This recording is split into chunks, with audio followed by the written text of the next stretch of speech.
हमें उत्तम फल प्राप्त करने के लिए समय और साधनों का सदुपयोग करना चाहिए। जो ऐसा करता है वही जीवन में सफल होता है।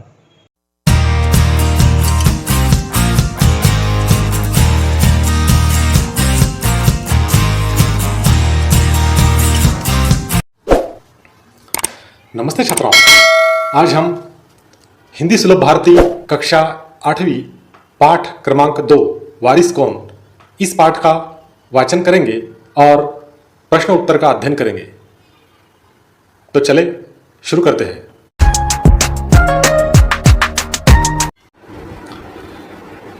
पाठ का नाम है वारिस कौन। इस पाठ की लेखिका विभा रानी। परिचय: जन्म 1959, मधुबनी, बिहार। बहुआयामी प्रतिभा की धनी विभा रानी हिंदी व मैथिली की राष्ट्रीय स्तर की लेखिका है। अपने कहानी, गीत, अनुवाद, लोक साहित्य एवं नाट्य लेखन में प्रखरता से अपनी कलम चलाई है।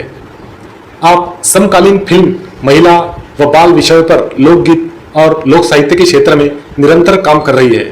प्रमुख कृतियां: चल खुसरो घर अपने, मिथिला की लोक कथाएं, गोनू झा के किस्से, अगले जन्म मोहे बेटियाना कीजो, समर्थ, द्विभाषी हिंदी अंग्रेजी का अनुवाद, बिल टेलर की डायरी आदि।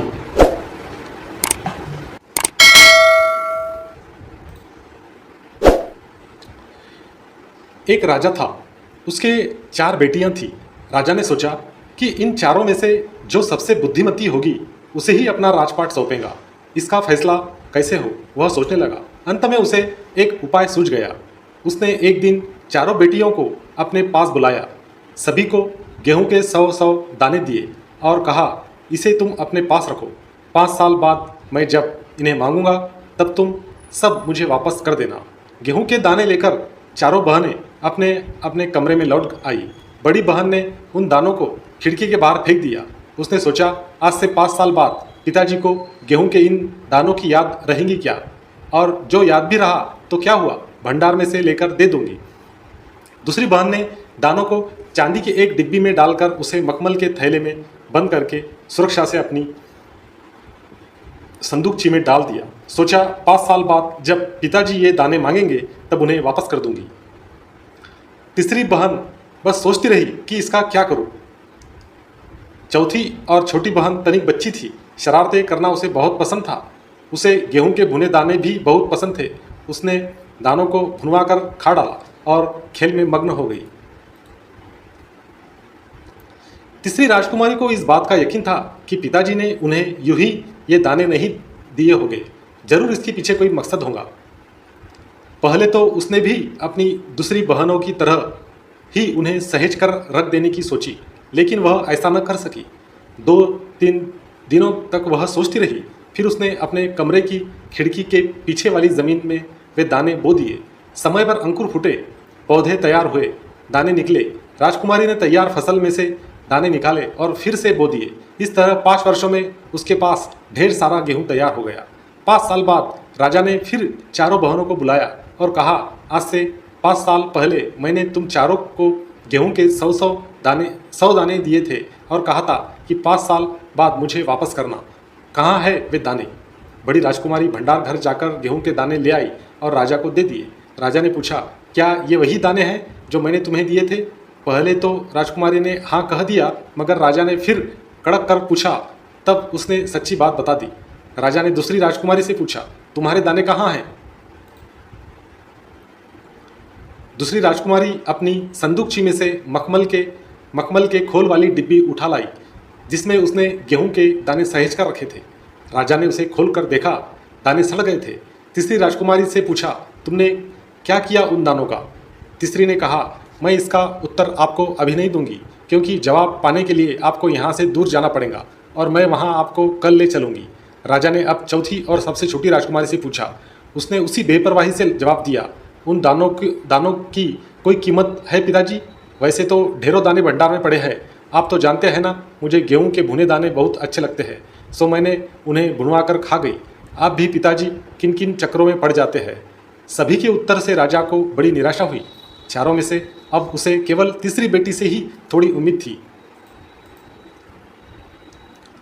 दूसरे दिन तीसरी राजकुमारी राजा के पास आई। उसने कहा, चलिए पिताजी, आपको मैं दिखाऊं कि गेहूं के वे दाने कहाँ हैं। राजा रथ पर सवार हो गया। रथ महल नगर पार करके खेत की तरफ बढ़ चला। राजा ने पूछा, आखिर कहाँ रख छोड़े हैं तुमने वे 100 दाने? इन 100 दानों के लिए तुम मुझे कहाँ कहाँ के चक्कर लगवाओगी? तब तक रथ एक बड़े से हरे भरे खेत के सामने आकर रुक गया। राजा ने देखा, सामने बहुत बड़े खेत में गेहूं की फसल लगी थी। उसकी बलियां हवा में झूम रही थी, जैसे राजा को कोई खुशी भरा गीत सुना रही हो। राजा ने हैरानी से राजकुमारी की ओर देखा। राजकुमारी ने कहा, पिताजी, यह है वे 100 दाने जो आज लाखों लाख दानों के रूप में आपके सामने है। मैंने उन 100 दानों को बोकर इतनी अधिक फसल तैयार की है। राजा ने उसे गले लगा लिया और कहा, अब मैं निश्चिंत हो गया। तुम ही मेरे राज्य की सच्ची उत्तराधिकारी हो।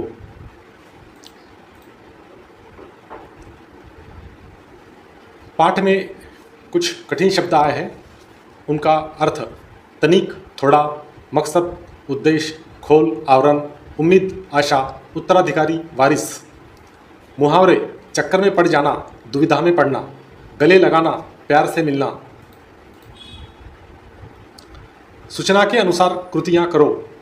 प्रश्न पहला, गेहूं के दानों का चारों बहनों ने किया। बड़ी बहन ने उन दानों को खिड़की से बाहर फेंक दिया। दूसरी बहन ने दानों को चांदी की एक डिब्बी में डालकर उसे मखमल के थैली में बंद करके सुरक्षा से अपनी संदूकची में डाल दिया। तीसरी बहन ने अपने कमरे की खिड़की के पीछे वाली जमीन में दाने बो दिए। चौथी बहन दानों को भुनवाकर खा गई। उचित घटनाक्रम लगाकर वाक्य फिर से लिखो। सभी के उत्तर से राजा को बड़ी निराशा हुई। रथ एक बड़े से हरे भरे खेत के सामने रुक गया। राजा ने हैरानी से राजकुमारी की ओर देखा। अंत में उसे सूझ गया। उत्तर, अंत में उसे एक उपाय सूझ गया। सभी के उत्तर से राजा को बड़ी निराशा हुई। रथ एक बड़े से हरे भरे खेत के सामने रुक गया। राजा ने हैरानी से राजकुमारी की ओर देखा। सूचना के अनुसार कृतियां करो। सही विकल्प चुनकर वाक्य फिर से लिखो। जरूर इसके पीछे कोई होगा। उद्देश्य, हेतु, मकसद। जरूर इसके पीछे कोई मकसद होगा।